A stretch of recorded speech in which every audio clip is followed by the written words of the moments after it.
ಎಲ್ಲರಿಗೂ ಗೊತ್ತಿರೋ ಹಾಗೆ ಅದು ಆವಾಗ ಅದು ಆಗಲೇ ಇಲ್ಲ. ಆದರೆ ಈಗ ಅದು ವಶಪಡಿಸ್ಕೊಂಡಿದ್ದಾರೆ.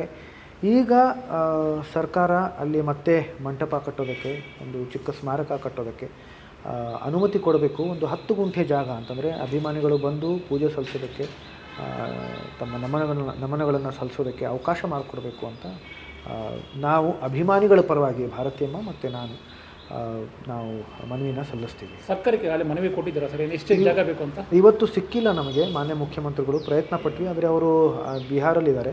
ಹಾಗಾಗಿ ಮುಂಬರುವ ದಿನಗಳಲ್ಲಿ ನಾವು ಅಭಿಮಾನಿಗಳ ಪರವಾಗಿ ಹೋಗಿ ಮನವಿ ಸಲ್ಲಿಸ್ತೀವಿ. ಸರ್, ಈಗ ಮೈಸೂರಲ್ಲಿರೋದಾದರೆ ಅದು ಇದ್ದೇ ಇರೋದು. ಅಂದರೆ ಮೈಸೂರು ಜಾಗ ಕೊಟ್ಟಿದ್ರಲ್ಲ ಸರ್, ಅದ್ರ ಬಗ್ಗೆ?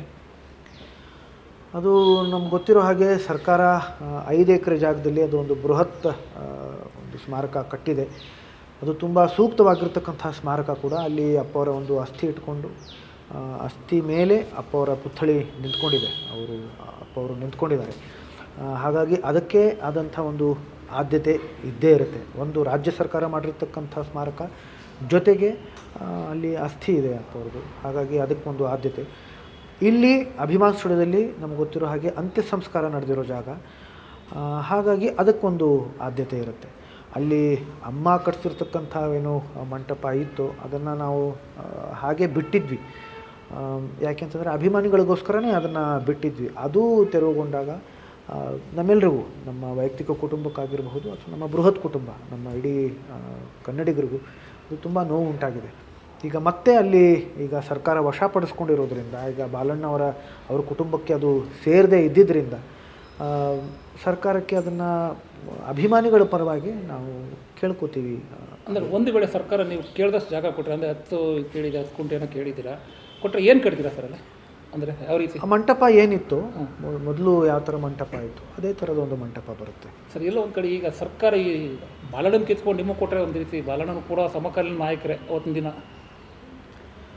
ಅದೇ ದುರಂತ. ಯಾಕಂತಂದರೆ ಬಾಲಣ್ಣವ್ರ ಮೇಲೆ ನಮ್ಗೆ ತುಂಬ ಗೌರವ ಇದೆ. ಅವರು ಒಂದು ಅಭಿಲಾಷೆಯಿಂದ ಒಂದು ಜಾಗವನ್ನು 20 ಎಕರೆ ಜಾಗವನ್ನು ಸರ್ಕಾರದಿಂದ ತೊಗೊಂಡ್ರು. ಅಲ್ಲಿ ಅಭಿಮಾನ್ ಸ್ಟುಡಿಯೋ ಕಟ್ಟಿದ್ರು ಕೂಡ.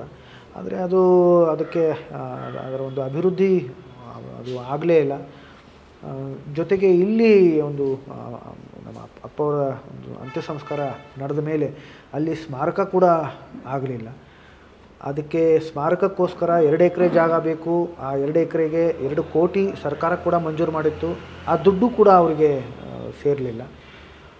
ಅಲ್ಲೇನಾದರೂ ಸ್ಮಾರಕ ಆಗಿದ್ದಿದ್ದರೆ ಬಹುಶಃ ಅಭಿಮಾನ್ ಸ್ಟುಡಿಯೋ ಕೂಡ ಅದು ಅಭಿವೃದ್ಧಿಗೊಳ್ತಾ ಇತ್ತು.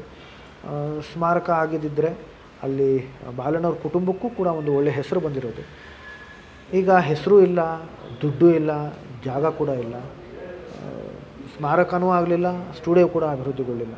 ಹಾಗಾಗಿ ಅದು ಒಂದು ದೊಡ್ಡ ದುರಂತ. ಅಂದರೆ ಅವರು ಫ್ಯಾಮ್ಲಿ ಸ್ವಲ್ಪ ಇದಂತೀರಾ, ಅಂದರೆ ಅವರ ಇದರಿಂದ ಒಳ ಜಗಳದ ಕಟ್ಟದಿಂದ ಈ ರೀತಿ ಆಯಿತು ಅಂತೀರಾ? ಅವ್ರ ಕುಟುಂಬದವ್ರ ಬಗ್ಗೆ ನಾನೇನು ಹೇಳೋದಕ್ಕೆ ಇಷ್ಟಪಡಲ್ಲ. ಆದರೆ ಅದು ದುರಂತ ಇದೆ ಅಷ್ಟೇ. ಅಂದರೆ ಒಂದು ವೇಳೆ ನೀವು ಬಾಲಕೃಷ್ಣ ಕುಟುಂಬ ಜೊತೆ ಮಾತಾಡ್ತೀರಾ ಸರ್? ಏನಮ್ಮ ಆಯಿತು ಅಂದರೆ? ಏನಾಯಿತು ಅಂದರೆ ಜಾಗ ಸರ್ಕಾರ ಕೊಟ್ಟರೆ, ಯಾಕಂದರೆ ಅವರು ಸ್ವಲ್ಪ ಬೇಜಾರು ಇದ್ದೇ ಇರುತ್ತೆ. ನಾವು ಮಾತಾಡೋ ಅವಶ್ಯಕತೆಯೇ ಇಲ್ವಲ್ಲ. ಈಗ ನಾವು ಮಾತಾಡೋದೇನಿದೆ? ನಾವು 2016ರ ಮೇಲೆ ಅವ್ರ ಜೊತೆಲಿ ಯಾವುದೇ ಥರದ ಒಂದು ಸಂಪರ್ಕ ಇಟ್ಕೊಂಡೇ ಇಲ್ಲ. ಈಗ ಸುದೀಪ್ ಜಾಗ ತೊಗೊಂಡಿದ್ದಾರೆ ಸರ್, ಅದಕ್ಕೆ ಏನು ಮಾಡ್ತೀರಾ ಸರ್? ಅದು ಸಂತೋಷ. ಏನು ಅಲ್ಲಿ ಸ್ಮಾರಕ ಮಾಡ್ತೀವಿ ಅಂತ ಅವರು ಕೂಡ ದೊಡ್ಡ ಮಟ್ಟದಲ್ಲಿ ಇದು ಮಾಡಿದ್ರು. ಸಂತೋಷನೇ. ಅಭಿಮಾನಿಗಳು ಯಾರೇ ಏನೇ ಮಾಡಿದ್ರು ಕೂಡ ನಮಗೆ ಸಂತೋಷನೇ ಇದೆ. ಎಲ್ಲ ತುಂಬ ಅಭಿಮಾನಿಗಳು ಅವರವರ ಬಡಾವಣೆಗಳಲ್ಲಿ ಪ್ರತಿಮೆನ ಇಟ್ಕೊಂಡಿದ್ದಾರೆ. ಅವ್ರ ಹೆಸರಲ್ಲಿ ಸಾಕಷ್ಟು ಸಮಾಜಮುಖಿ ಕೆಲಸಗಳನ್ನು ಮಾಡ್ತಾಯಿದ್ದಾರೆ. ಯಾರೇ ಏನೇ ಮಾಡಿದ್ರು ಕೂಡ ನಮಗೆ ಸಂತೋಷ. Thank you.